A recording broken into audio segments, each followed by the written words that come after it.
네, 친애하는 민주시민 여러분, 해외에 계신 애국동포 여러분. 예, 오후 세 번째 뉴스를 전해드립니다. 보니까 홍준표 시장이 또 한마디 또 하기 시작했군요. 이분은 정치를 떠났으면 그냥 깨끗하게 좀 사라져야지. 나중에 뭐 정기 복귀를 또 한다 하더라도 정말 홍준표 시장 이분도 나이값 못하고 정말로 사는 스타일이 정말 우리 스타일 아니에요. 구질구질해, 그냥 구질구질해. 사나이답지가 않고. 어휴, 정말.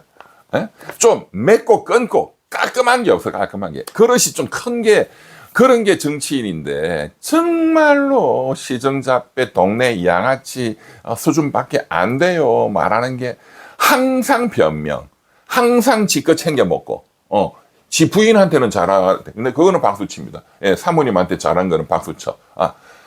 국민들한테 좀 잘해.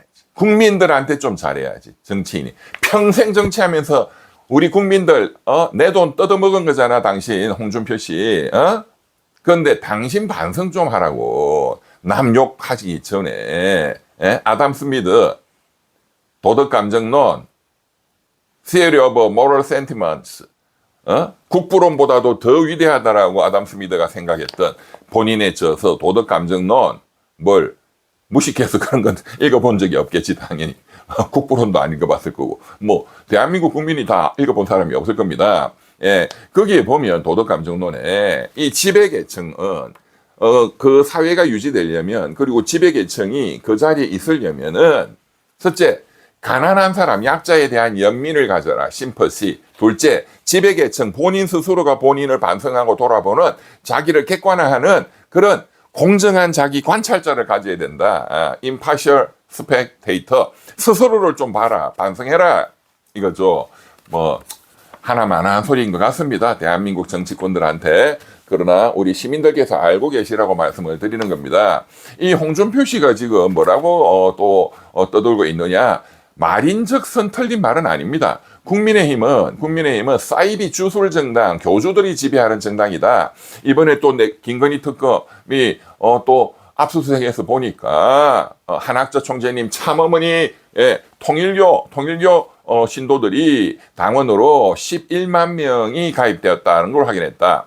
신천지도 한 10만 명이 있다. 그 홍준표 주장이. 그 다음에 정광훈 세력, 정광훈 목사, 손현보 뭐 이런 사람들이 왕창 당원으로 들어갔다. 이런 것도 우리가 널리 알고 있는 것이죠. 그래서 홍준표 시장 얘기가 국민의힘이 전당대회를 하면 투표하는 책임당원 매달 1,000원 내는 1,000원. 1,000원도 안 내거든요. 그러니까 이런 사이비 종교 집단이 그냥 돈을 내주는 거예요. 대신 10만 명, 20만 명한테. 그 매달 1,000원씩 내는 게 이제 책임당원인데 책임당원이 이제 그 전당대회를 좌지우지하죠. 일반 여론조사는 뭐 거의 조금밖에 안 되니까. 그래서 이런 책임당원 한 60만 명이 이제 투표를 하는데 이런 사이비 신도들, 교주들이 지시하면 100% 이 사람들은 투표를 하니까 이 사람들이 뭐 20만, 30만 되니까 이미 국민의힘은 이런 사이비 교주가 지배하는 정당이 되었다. 꼭두각시 정당이 되었다. 자유민주주의 정당이 아니다. 이렇게 만든 자가 누구냐? 윤석열이다. 그리고 한동훈이까지 끌어들였다. 한동훈이다. 외부에서 온 용병, 정치도 모르는 검사질이나 하던 자들, 이 자들을 몰아내야 된다. 친윤 패거리들, 친한 패거리들을 싹 다 몰아내야 된다. 그러면 남는 사람이 없을 것 같은데? 싹 다 몰아내면 남는 사람이 없잖아요. 그러면 아무도 없는데 들어와서 정치하려고? 홍준표 씨? 당신 그래가지고 또 슬그머니 들어와서 또 당신 또 정치질 해보려고 하는 거잖아요. 나이 값을 좀 하세요. 홍준표 시장님, 저도 알잖아요. 옛날에 윤석열이가 3월 9일 날, 2022년 3월 9일 날 대통령이 되고 나서, 그 다음날 아침에 바로 홍준표, 그때는 뭐 시장은 아니었죠. 의원이었죠. 저한테 전화가 왔어요. 제가 그때 윤석열이가 내일 이긴다. 3월 9일 날 이긴다. 그거를 제가 일주일 전부터 정확히 맞췄습니다. 이기기는 이기는데 겨우 이긴다. 1% 이내로 겨우겨우 이긴다. 그때 뭐 이준석 당대표나 전부 10% 차이로 이긴다 막 다 그랬거든요. 모든 언론이. 예. 이기기는 하겠지만 겨우 1% 차이로 이긴다. 선거가 3월 10일 하루라도 더 늦어지면은 진다. 정확하게 맞췄죠. 네. 그때 홍준표 시장이 너무너무 놀랍다, 이병철 변호사님. 그래서 아침에 전화가 와서 제가 통화하면서, 예, 그, 대구시장으로 나가겠다 하길래, 그때 이제 6월 달에, 대구시장 선거가, 지방선거가 있었잖아요. 김건희가 공천 개입했다 하는, 예, 하시길래 제가, 하지 말라고 했어요.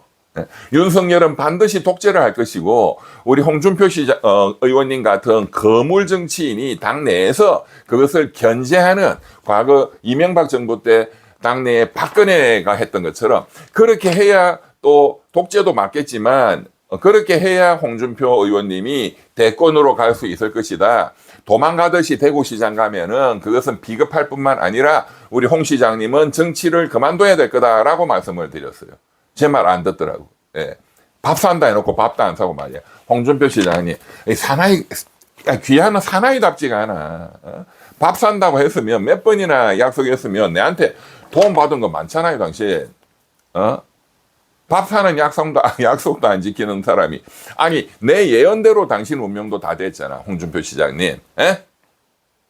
그 복채는 내야지, 내한테. 복채는 내셔야지. 사모님한테 돈 갖다 주는 생각만 하지 말고 말이야. 에? 내 말대로 했으면, 홍준표 대권 후보 또는, 이렇게 됐을 텐데, 그 내 말대로 대구시장 내려가가지고 그냥 정치 생명 끝났잖아요. 예. 이제 다시 또 돌아와 보려고 또 이렇게 또 나불나불? 예? 뭐, 사이비 정당이다, 어쩌다. 그거 모르는 사람 누가 있어요.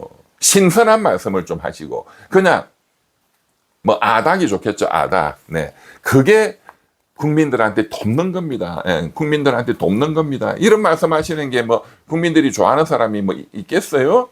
네, 막 화만 돋구는 거지. 아니 지금 윤석열 3년 동안 대구 시장 하면서 대구에서는 황제 노릇하고 윤석열 대통령 만나면 90도로 인사하고 그 홍준표 아닙니까? 예? 그러면서 윤석열이 정권이 더 난동질하고 더 민주공화국을 난도질하는 거를 그냥 귀하가 구경하고 오히려 뒤에서 댄스 췄잖아요. 90도 인사하고 귀하가 윤석열 독재를 만든 그리고 자양분이자 버팀목이었잖아요. 귀하가 홍준표 정신 차리시고 국민들은 절대로 홍준표를 부르지 않을 겁니다. 그냥 조용하게 사시는 게 민주공화국을 위하는 길입니다. 예, 친애하는 민주시민 여러분, 애국동포 여러분, 제 말씀이 틀렸습니까? 네. 아니, 이 오항자나 쓰다니고, 그래서 그런 사이비 교주들한테 돈이나 받아먹고 한다는 거 홍준표 시장 본인이 다 알고 있었으면서 본인이 도망가고 오히려 대구시에서 본인도 왕노릇 했잖아요. 우리 민주시민 애국동포 여러분들께서 제 말씀에 모두가 동의하실 거라고 생각합니다. 네, 홍준표 다시 보자. 구독, 좋아요, 후원, 특별 가족회원 꼭 눌러주십시오. 감사합니다.